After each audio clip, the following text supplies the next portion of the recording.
హెచ్చరిక, దైవజనుని హెచ్చరిక. యేసుక్రీస్తులోని గొప్పతనాన్ని, ఆయన మనలో చేసిన కార్యాన్ని మనం స్పష్టంగా వినిపింపజేసిన రోజు ఎవడైనా సరే యేసుక్రీస్తును నమ్మటానికి సాధ్యమవుతుందండి. ఒట్టి బోధ వల్ల ఎవరిని మార్చలేదు. ఒట్టి మాటలు కబుర్లు కాదు. ఆశలు పెట్టి ఎవరిని మార్చలేదు. మీరు బైబిల్లో చూడండి, యేసు ప్రభు ఎవరిని ఆశ పెట్టి మార్చలేదు, భయపెట్టి మార్చలేదు. ఈ రోజుల్లో చాలామంది ఈ రెండు విధాలుగా మనుషుల్ని మారుద్దామని ప్రయత్నిస్తున్నారు. ఏంటండి, యేసు ప్రభు దగ్గర రండి, మీకు అన్ని లాభాలు వస్తాయి, మీకు అన్ని మేలులు కలుగుతాయి, మీ రోగాలన్నీ పోతాయి, మీకు అద్భుతం జరుగుతుంది, మీ ఒక వైన్ షాప్ 5 వైన్ షాపులు అవుతాయి. అలా ప్రార్థన చేసే పాస్టర్ గారు లేరనుకుంటున్నారా? నాకు తెలుసు ఓ పాస్టర్ గారు, నాకు కనపడ్డాడు. ఆయన పాస్టర్ గారే ప్రారంభోత్సవం చేశారండి మా వైన్ షాప్ అన్నాను. ఎక్కడుందండి మీ వైన్ షాప్ అంటే, అదేనండి జీసస్ వైన్స్ అంట. మళ్ళీ ఏం వైన్స్? Jesus wines. దశంభాగాలన్నీ పాస్టర్ గారికి వెళ్ళిపోతాయండి. ఏంటి వైన్ షాప్లో దశంభాగాలా? అబ్బా అబ్బా అబ్బా. సీమోను గారడి వాడు మూట పట్టుకొచ్చాడు పేతురు దగ్గరికి. ఈ మూట తీసుకొని ఆ పరిశుద్ధాత్మ వరం నాకు ఇమ్మంటే, ఆ పరిశుద్ధాత్మ ఒక మూటకు వస్తాడు అనుకున్నావా?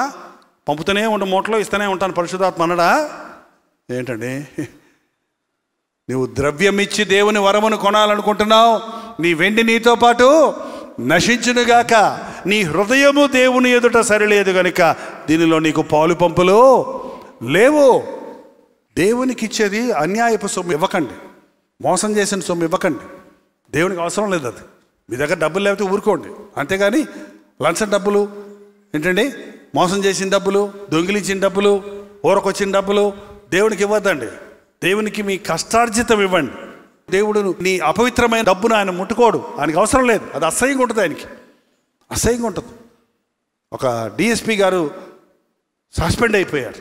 ఎక్సైజ్ డిఎస్పి గారు సస్పెండ్ అయిపోతే ఆయన ప్రార్థన చేస్తున్నారు, ప్రభా నీకోసమే కదా నేను ఆ లంచం తీసుకున్నాను, నన్ను ఎందుకు సస్పెండ్ చేసావు ప్రభా? నీ మందిరానికి ఇవ్వడానికి కదా నేను డబ్బులు తీసుకున్నాను అంటున్నాడు. వాళ్ళు పైగా ప్రార్థనలో ఎవరు తీసుకోమన్నాడు లంచం? ఆ లంచం డబ్బులు దేవుని మందిరానికి ఎవడు ఇమ్మన్నాడు? మళ్ళీ సస్పెండ్ అయిపోయానని ఎందుకు ఏడవమన్నాడు? ఏంటండి, దేవుని కోసం లంచం తీసుకొని మళ్ళీ గొప్ప త్యాగం చేశానని చెప్పొద్దు. దేవునికి కావాల్సింది విరిగి నలిగిన హృదయం. ఆ విరిగి నలిగిన హృదయంతో వచ్చిన శ్రేష్టమైన కానుక నీ జీవితము దేవునికి కావాలి. నీ హృదయం దేవునికి ఇవ్వకుండా నువ్వు ఎన్నిచ్చినా దేవుడు సంతోషపడేవాడు కాదండి. నీ హృదయము దేవుని ఎదుట సరిలేదు కనుక నీవు స్క్వైర్లో పాటలు పాడినా, నువ్వు మీటింగుల్లో కుర్చీలు వేసినా, నువ్వు పాస్టర్ గారికి సహాయం చేసినా, నువ్వు సేవలో పాలిభాగస్తుడవైనా పరలోకంలో మాత్రం నీకు ఎటువంటి ప్రతిఫలము రాదు. నా కుమారుడా, నీ హృదయం నాకి, నీ జీవితం నాకి. సౌలు పౌలుగా మారినప్పుడు తన జీవితాన్ని ప్రభుకి ఇచ్చుకున్నాడు, తన బ్రతుకును దేవునికి ఇచ్చుకున్నాడు. ఎంత గొప్ప పండితుడు తెలుసా పౌలు? గమానియేలు పాదాల దగ్గర చదివినవాడు, ధర్మశాస్త్రాన్ని చదివినవాడు, హెబ్రీ వంశానికి చెందినవాడు, రోమా పౌరసత్వం కలిగినవాడు. ఓ పెద్ద లిస్ట్ ఇచ్చాడు. ఒక చోట అందరూ చులకం చేస్తుంటే ఒక చోట చెప్పుకున్నాడు, నేను అతిశయించాలంటే నాకు చాలా ఉన్నాయి, కానీ ఇవన్నీ నేను పెంటగా ఎంచుకున్నాను, ఇవన్నీ నేను నష్టంగా ఎంచుకున్నాను. యేసయ్య దొరికాడు చూడు.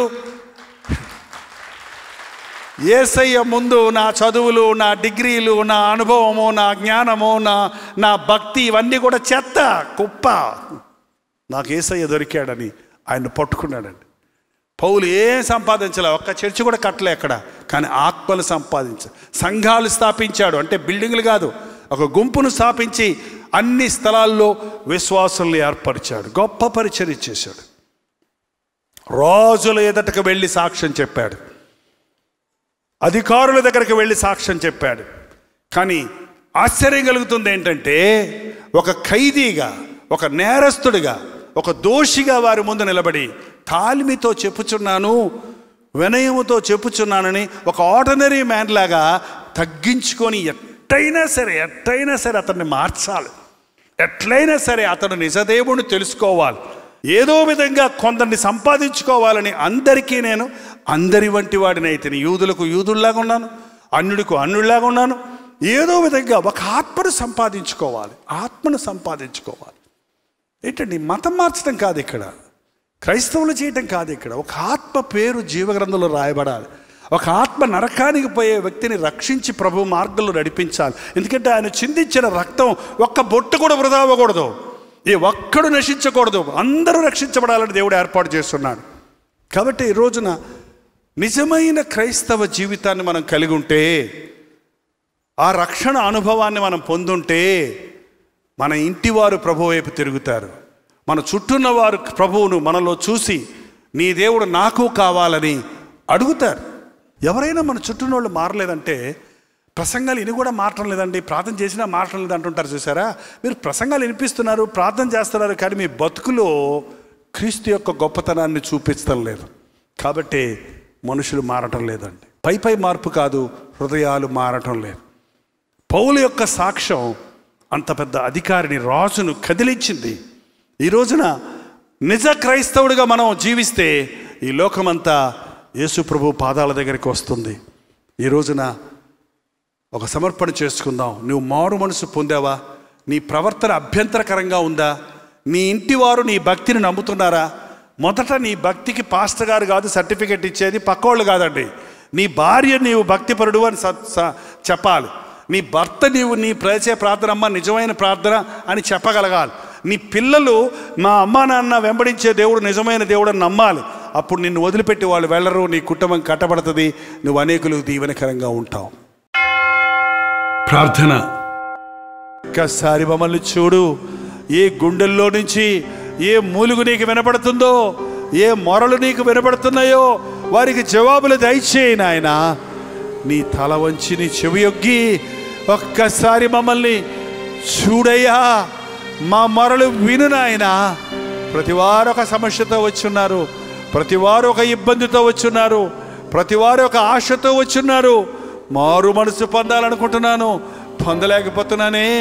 ఈ త్రాగుడు విడవాలనుకుంటున్నాను, విడవలేకపోతున్నానే. ప్రభు కొరకు బ్రతకాలనుకుంటున్నాను, బ్రతకలేకపోతున్నానే. యవ్వనేచ్ఛలకు లోబడిపోతున్నానే, స్నేహితులకు లొంగిపోతున్నానే, పరిస్థితులకు లొంగిపోతున్నానే అని ఇక్కడ కుమిలిపోతున్న వారిని ఒక్కసారి చూడయ్యా. మా సొంత శక్తితో మేమేమి చేయలేము, కానీ నీ గొప్ప తలంపులు మా మధ్య నెరవేర్చు. మేము ఎక్కడున్నా నీ సాక్షులుగా ఉండాలి. అది ఇంటిలోనైనా, కాలేజీలోనైనా, అది హాస్టల్లోనైనా, హాస్పిటల్లోనైనా, అది వీధిలోనైనా, ఆలయంలోనైనా నీవే నా దేవుడువు.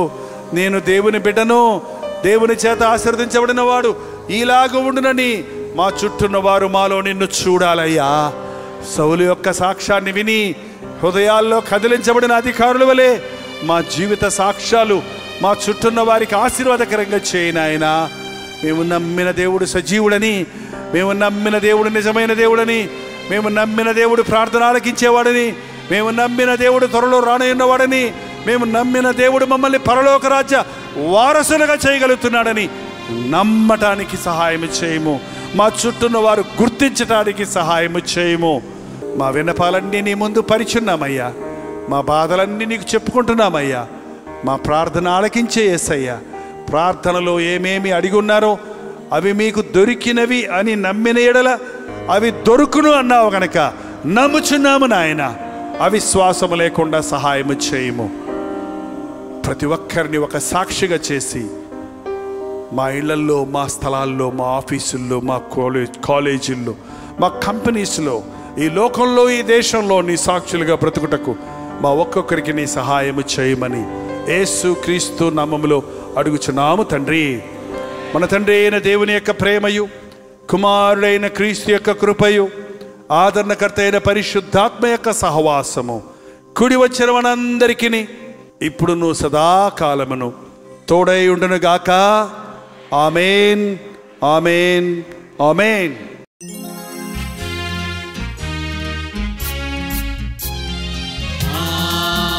హల్లెలూయా, హల్లెలూయా, హల్లెలూయా. హల్లెలూయా, హల్లెలూయా, హల్లెలూయా. కలువరి ప్రేమే మధురం, మధురం. కలువరి ప్రేమే మధురం, మధురం.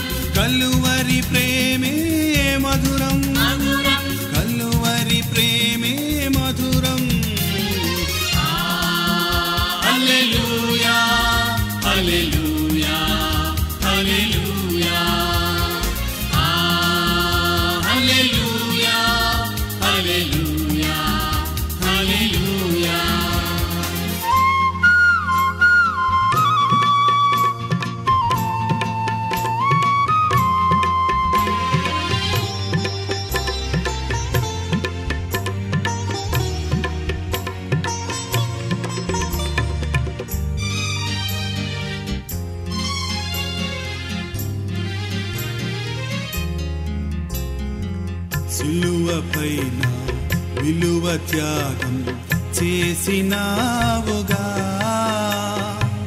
పాపినైనా నా కొరకు చిందించినావుగా, రుధిరం చిందించినావుగా.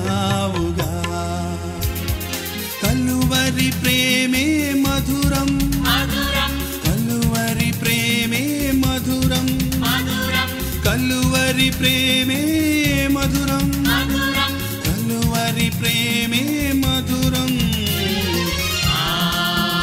హల్లెలూయా హల్లెలూయా హల్లెలూయా, హల్లెలూయా హల్లెలూయా.